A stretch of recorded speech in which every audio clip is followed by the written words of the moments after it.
Welcome to BackWords. I'm Dr. Dan Francis, welcoming you into our home.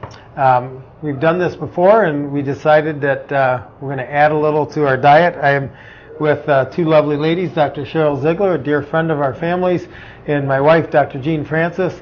Dr. Ziegler is an optometrist in Plymouth. Jean and I are both chiropractors. So, again, BackWords is all about improving health and giving you options for doing so. We want to invigorate the person that is looking for options and increasing their own health so they're not coming visiting a lot of doctors. And the first and foremost place to do that is through your diet. I think we'd all agree that the healthiest patients we treat are the ones that eat the best diets. And what we want to provide for you are some options that are easy to do and really healthy. So tonight we're going to do two things. We're going to talk about, Cheryl's got a recipe for making salmon, and I'll let her get into that. And Jean has a recipe for some vegetables that we're going to talk about. So on that issue, I'm going to let Cheryl take the lead on our salmon. I chose making salmon because, well, number one, it's high in the omega-3 fatty acids, which is very good for eye health, cardiovascular health, joint health. But I think it's something that a lot of people are sometimes a little bit nervous to make, or they don't know how to make it. It is really, really easy, as you'll see. There is nothing to it, and it's really a delicious option.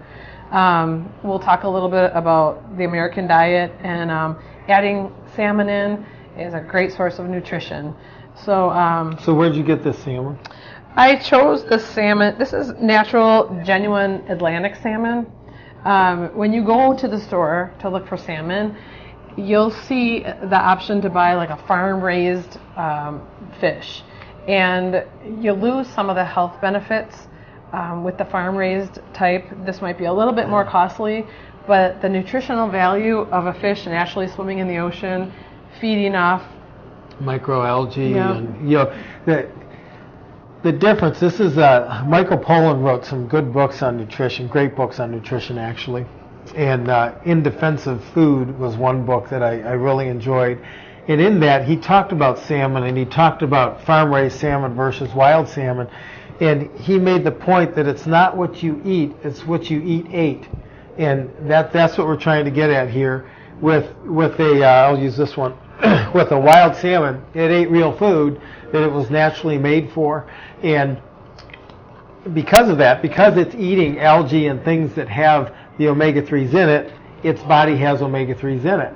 If you take a salmon and you put that salmon basically in a netting body of water and feed it corn, which is a lot of corn-fed salmon have, then what you have is corn-fed salmon with no omega-3s, very low omega-3s, and the salmon won't have the same pink color, and it's just not the same fish. On that same end, you could take venison, which is eating off of wild forage, or a grass-fed cow. A grass-fed cow has a lot of omega-3s in it because it's eating the products, the different nutrients that actually have the omega-3s. So it's what you ate, so it matters where it came from. Mm-hmm. Okay, but that's the essence of that.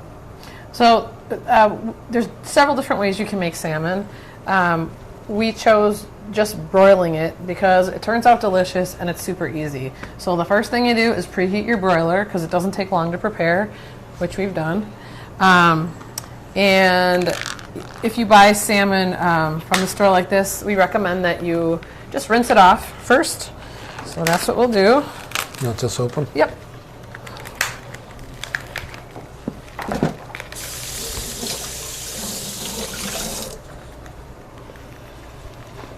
And then you just pat it dry with some paper towel.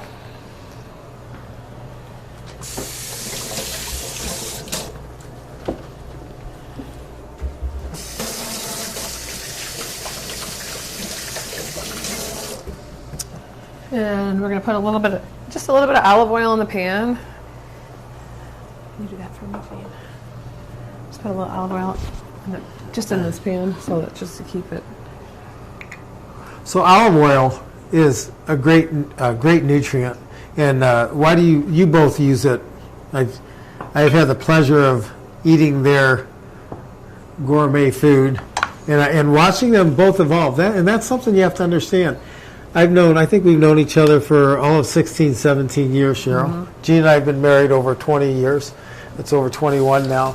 And they weren't always great cooks, always better than the norm, but they've gone outside the box. I'm going to pay for that one later. But no, I mean, they step outside the box and they try different things. And that's what you have to do. These things don't have to be horribly expensive. So what are you doing now? Zesting a lemon for her salmon. So what does that? It just gives you, what Jean is doing is taking a little bit of the outside of the lemon to give it a little extra lemony flavor. And when she's done with that, we'll actually use that lemon for lemon juice.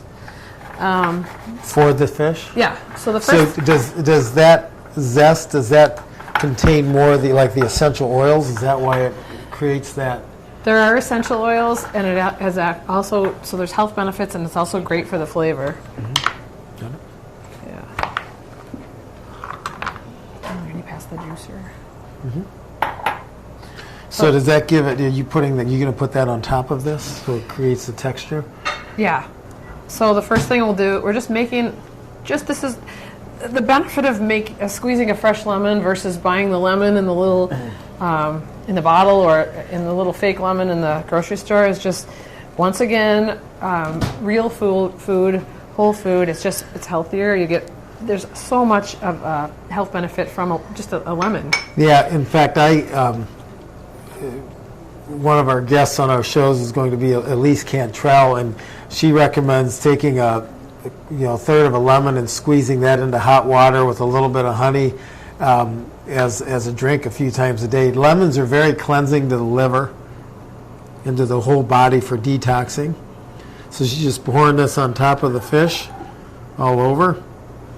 Yeah. And one of the reasons the lemon cut like that is so important is the active enzymes that exist within a fruit are best when they're fresh. And if that lemon juice is better than other options, but the longer it sits there, the longer those active enzymes go. And it also tenderizes the salmon steak. So there is just as much protein in salmon as in chicken and beef.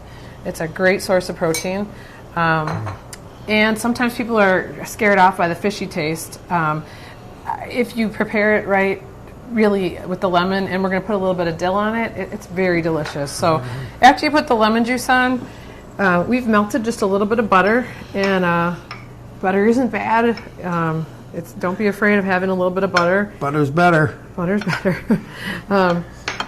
Basically just... what does the butter do to it? It really is for flavor, and it also, with the lemon, it'll act like to make a little bit of a glaze. When you put it under the broiler, it browns up really nicely. So, and a little bit of animal fat isn't also bad. Yep. That's going to help seal that in. You see, these are easy ingredients. Yep. Nothing extravagant here. And this is just fresh dill from the grocery store, and it's March, so you can buy. Fresh out there. Other times of year it looks a little bit better, but just with some kitchen shears. We'll grow potted herbs just around our home here, and go grab little bits and pieces as she cooks. Notice how I didn't act like I was the one doing any of this. I do grill, and this is a great item to grill. We'll talk about that in a minute. But it just adds great flavor, basically, and brings out the flavor of the meat.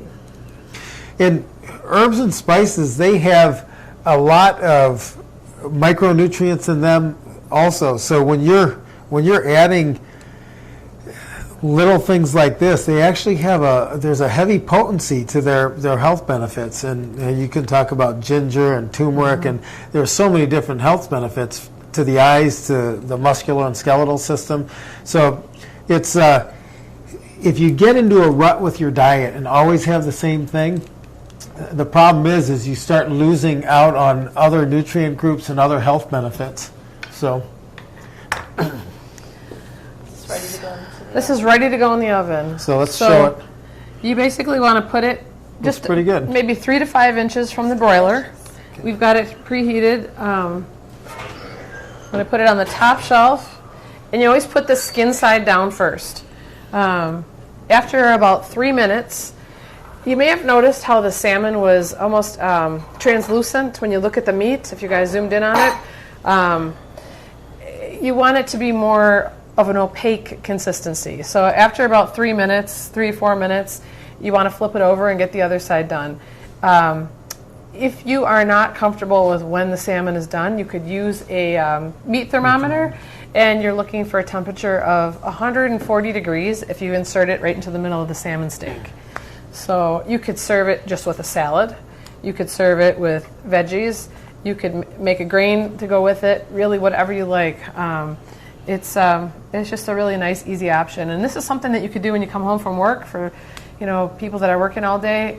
It's done that quickly. So we're prescribing in our office. We're prescribing regularly fish oil, and always better to eat the nutrient. yeah. Now it would get awfully expensive to eat fish like this 4 or 5 times a week. But so in that case, in fish's case, eating it as often as you can and as often as you like is a great option. If you, to supplement is a wise move. It's a replacement of that food, but it doesn't have all the same nutrients. It's always best, I think, to get your nutrients from the food. Yeah. So I know that we both prescribe fish oil for people that don't eat a lot of fish. And can you talk a little bit about some fish oils that are better than others? Well, the ones that have been, I have a lot of patients that fish in Lake Michigan. Technically, you need to watch how much of the fish you're eating at any one time because of some of the mercuries that can develop in fish. So you have to watch that based on where you're getting it from. But I think when you're doing that in moderation, like anything, you're going to do pretty well. With fish oils, just making sure you're getting it from a reputable company is the most important thing. If you have questions, you can ask either any health provider you have. But if you're paying, I like to say this about supplements, if you're paying very little, you're probably getting a crappy product. If you're paying a lot, you're probably wasting a lot of money, because there's a happy median where you can get a real good product for a reasonable cost. So we are winding down here at this segment. What we're going to do is we're going to come back and we're going to get that fish out of the oven in a little bit, probably a portion of the way through, and we are going to show you how to make a kale dish and some other vegetables that would go nicely with just about anything. We'll see you in a few minutes.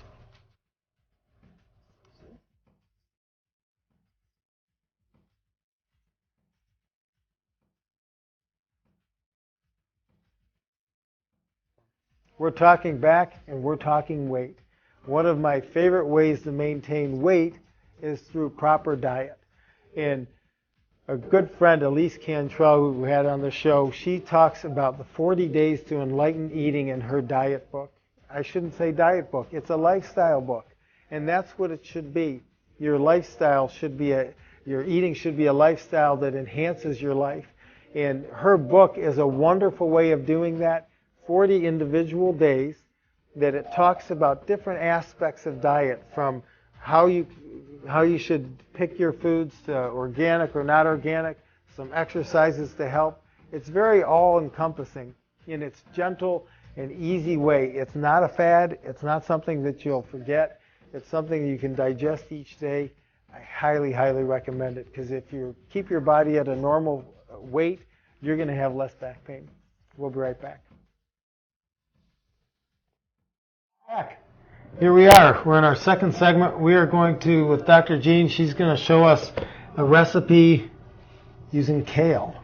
It's a vegetable that is leafy green, and we've been on a rampage with it the last couple of years. I'll let her talk about it. In a couple of minutes, Dr. Cheryl is going to pull the salmon out. We'll take a look at that and break away from the kale for a minute. So our kids love kale. They cannot get enough of it. What I do is we've grown a lot of it in the garden, and I prefer the curlier leaf kale, because when you do use it, for kale chips is what I'm making today. If you use the curlier, it doesn't seem to draw as much of the water into it, so it's not as soggy as if you use the flatter leaf. Those flatter leaves seem to be good for if we're throwing them in a salad, or that we use those a lot. We had made smoothies on another BackWords episode. Those are great for that, as is this, but this makes a crispier chip. Mm-hmm. It's sort of great. So when we grow this in the garden, it basically looks like this. So what I do is I like to take the thicker stalk out of the middle, so I just kind of peel it away into a salad spinner. Want to help me with that? Sure. I'm actually lazy. I don't do that. I like to have a handle. So when I make mine, I put it on the after I spin it. I make mine just like that, and I eat the whole thing. I like it. I like it like that. These whittle down to nothing and taste great. So I actually put them as is. It's her recipe, though. So I'm doing as I'm told. It's very easy to just peel it down. It's easier to lay it flat. So what you want to do in the summertime, though, is make sure that you put it in the spinner and spin it, because there will be some worms on it. If you're growing your own, there's going to be worms. Some worms. And that is not something you want to have. Which is good. Cooked. Part of life. I think we got salmon that's done, so Cheryl's going to pull that out.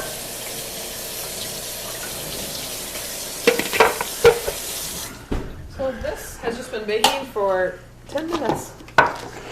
That is beautiful. Yep. I wish you could smell it through the TV. Yep. It just smells great. You can smell the butter and the lemon and the dill all mixed together. You can let it rest for a minute or two. And So you lift it up so they can see that glaze a little bit. Looks really good. Other things you can put on are like honey or brown sugar, even, to give it more of a caramelized glaze. If you want So we love using honey. And like if we were to put honey on that before we cooked, this is a great dispenser. I don't know where Gene got it, but it just works like a charm. You drop it out of there. So if you're going to use honey, it's always best if you can find it local. We've got guys in Cascade, Wisconsin. There's a guy west of here on Forest Road that sells it. There's all kinds of local honey that you can get it at. But if you can get a local honey, the pollens from the local area are good for your allergies, and again, a great natural sweetener. So the one thing I'm going to have them chat about real quick is this is called a Himalayan salt block. Okay, it's gorgeous. It actually sort of looks like a stone, but it's actually salt. And we have been using, I think my daughters bought one for my wife a few years ago for Christmas, and we've been using that a lot for fish especially, but why don't you chat on it? What we really love to do is to put this on the grill. So you put it in right when you're preheating up the grill, and then as the grill comes to what temperature you want it at, you take your salmon, and I'll even rub a little brown sugar on it and squeeze a lime and put it right on top of your on top of your Himalayan salt block. This becomes your cooking surface. And it cooks faster than if you put it like in tinfoil on the grill.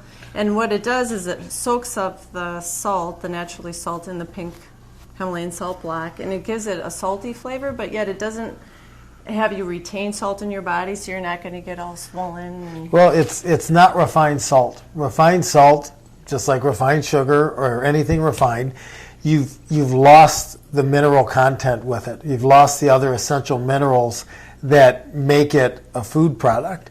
And this Himalayan salt hasn't been refined. You can see it is as it was. Okay, they couldn't do anything to that. But I'll tell you what, you do you use that too? Mm-hmm. Yeah, it is delectable. And I'd advise you that if you choose to use this, probably best to have one for fish alone. Yes.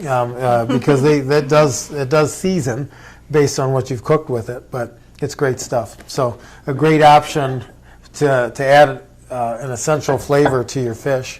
Our kids have not really liked fish a whole lot, and they when love they that. tasted it on the salt block, they were like, wow, this is restaurant quality. They couldn't believe how well it tasted. And you've mentioned kids a couple times.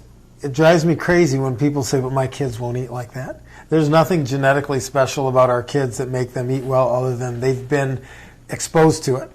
I once came home, there was a plate of kale, and my son said, "Oh, here, have some." And by the time Jean came home, she said, "Well, where's the other plate?" He ate the whole other plate.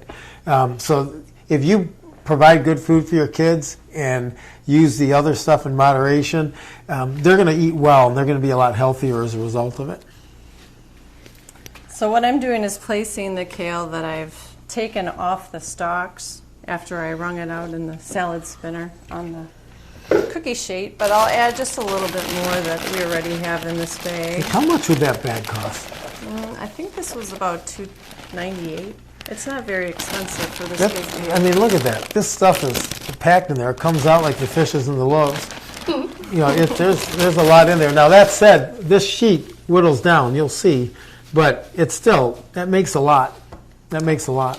It does. It does really cook down quite a bit. This is fine. But it's, again, I'm trying to battle the cost illusion. You can get a fair price for that stuff. Go ahead. Now, if I were to take this whole bag and put it on this sheet, I would then add a half a cup of olive oil and a half a cup of Parmesan cheese. Since I'm not using the whole bag, I'll just kind of sprinkle some on so you can see how we do it. And again, you've heard of the Mediterranean diet and its health benefits. This is the second time today we're using olive oil. Essential nutrients, great monounsaturated fatty acids. Those are good oils. This is a good oil. Great thing to cook with.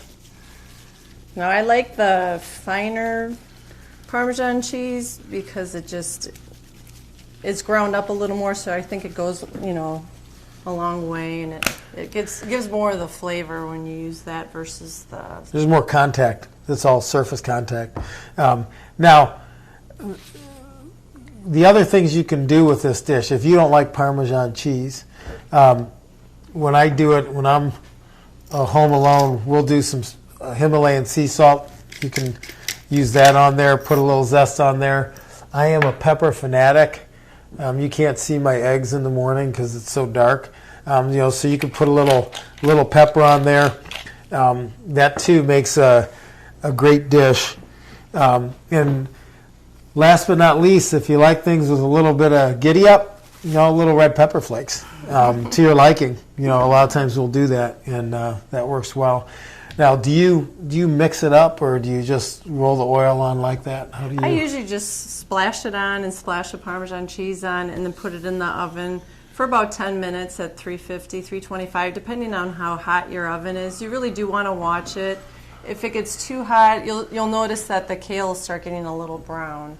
But after 10 minutes, I usually then take tongs and flip it over and mix it up a little bit, then put it back in the oven for about another 10 minutes. But I like it a little crispier. This is what the kale looks like. So this is again Fleet Farm. We're in Plymouth, Wisconsin. Fleet Farm, but any place you can buy seeds should have kale. This is the blue Scotch curled. So it's that thicker leaf, curlier, a little more fibrous, so it bakes a little better. This bag, which is it says $2.19, it wasn't $2.19. It was probably $1.50. This bag will plant at least a size of this countertop, and you cut it, and it's like lettuce. You cut the biggest leaves, and you don't clear cut it. You just cut here and there. And we had probably two sizes of this area in our garden, and we could eat kale literally 4 times a week. And we did. We did. From May all the way through October. And kale's cold hardy, so even into November, if we would have had a more moderate November, once it cools, it actually makes the kale even more a little sweeter and a little more flavorful. So it's a very easy thing to do. Again, I don't have the greenest thumb in the world, but even I could do this, and it's a great and easy way. And I don't plant it in rows. I literally broadcast it so it's all kale. Then I don't have to worry about weeding anything. But kale is a member of the cruciferous vegetable family, and the cruciferous vegetables are nutritious powerhouses. The kale has a bunch of vitamin. You've got vitamin A, you've got vitamin C, you've got all kinds of fiber. So it's a wonderful nutrient, and it's all of these are fabulous. Actually, The reason I have these other nutrients here is because Gene makes them mostly, but I do a lot of this if I'm alone on a summer weekend or whatnot. But these are the different cruciferous vegetables we'll utilize, this not included, but broccoli, you've got your cauliflower, you've got your Brussels sprouts, those are all cruciferous vegetables. That category is absolutely fantastic as far as each one comes with their own area that they shine. This cauliflower is it has just a ton of vitamin C in there, a lot of the different nutrients that's going to help eye health. I get a lot of people trying to eat the cruciferous vegetables because they are so vital for the skeleton.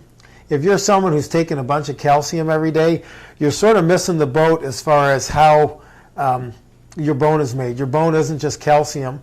If you eat just calcium, that's like bringing 2x4s to a house and saying that's all you're going to use. You're going to have an incomplete house. The nutrients in these different vegetables are what make up the bone. They give your bone the structure along with the calcium.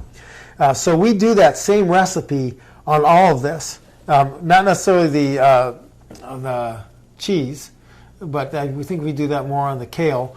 But boy, cutting this up, putting olive oil on all of these, and like with the broccoli, you just basically cut off that sprig and break it down. Same with the cauliflower. Dice this up a little bit after cutting the leaves off. The same thing with the asparagus, breaking that. But olive oil, salt, pepper, if you want to make it hot, and I do the same thing. Slice this real thin. The sweet potato, the sweet potato is a potent food. Do you want to bring that out? So this stuff is just laden with nutrients. It's the kind of thing that will keep you healthy. If you're eating these things, here it is. Crunchy. Very crunchy. If you're eating these things regularly, your health is going to be better. And you will be seeing less doctors. So on that note, we thank you for joining us. My thanks to my two guests and feeders of my belly so often, and we appreciate you with being here. Until next time, we've got your back.